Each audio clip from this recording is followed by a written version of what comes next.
après la réquisition, la Direction générale du patrimoine a engagé le processus de sélection d'un cabinet indépendant qui allait avoir la charge de la gestion de la cité.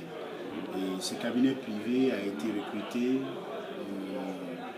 à partir d'un appel d'offres restreint et pour remplacer l'administration temporaire mise en place par la direction. Et cela s'est fait en fin du mois de mai 2012. Donc ce cabinet, c'était pour assurer la gestion administrative, commerciale et opérationnelle dans le cadre d'un contrat de gestion délégué. Quel est le nom de ce cabinet? SCADES. SCADES, comment? SCADES, S-C-A-D-E-S. Et donc, d'un contrat de gestion délégué pour le compte de la direction du patrimoine, et qui est demeuré légalement responsable vis-à-vis des tiers, des clients de la cité. Donc, le cabinet de gestion délégué a mis en place le personnel. Le personnel et un système de gestion efficace permettent de gérer toutes les opérations liées au maintien et à l'amélioration des services fournis aux locataires. Et le cabinet, en outre, a aidé à la sélection du cabinet d'audit international en rédigeant les termes de référence de l'audit et participé à la validation des travaux d'audit. Donc nous avons choisi, parmi les 4 plus grands cabinets du monde, nous avons choisi un, c'était le cabinet Deloitte & Touch, et qui nous a à date déposé le rapport provisoire de la gestion de la cité, de l'audit de la cité, qui consistait à l'évaluation des investissements, l'évaluation des revenus, les sources de financement et aussi les impôts et taxes qui n'ont pas été payés et les droits de douane. Donc ça a été le travail du cabinet d'audit de Deloitte. Nous avons à notre possession aujourd'hui cet outil, ce travail, ces résultats. Ces résultats vont nous permettre d'engager la procédure judiciaire qu'il faut maintenant pour aller jusqu'au bout, pour établir chacun dans ses droits.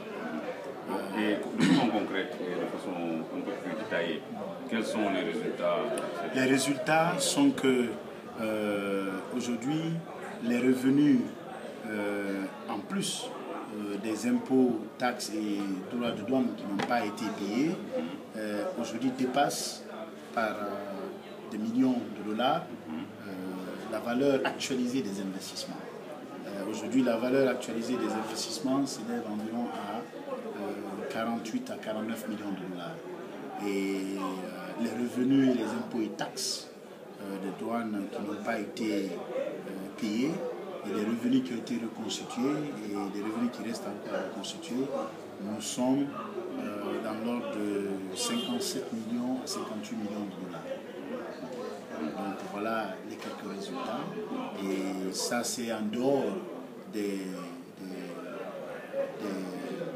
manquements techniques qui ont été constatés, l'architecture qui ne répond pas du tout aux normes de construction et tout ce qui a été réalisé dans ce cadre de ce bail.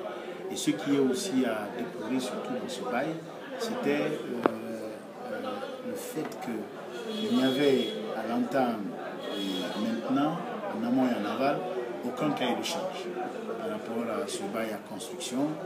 Il n'y avait aucun permis de construction n'a été retrouvé, donc les choses ont été faites comme si on était dans un pays où il n'y avait pas de règles. Juste avec le bail que le monsieur avait, le contrat signé entre M. Santulou et le ministre à l'époque, c'est tout ce qui a donné voie au promoteur de faire ces réalisations sans contrôle, absolument rien. Donc toutes les normes de construction ont été violées.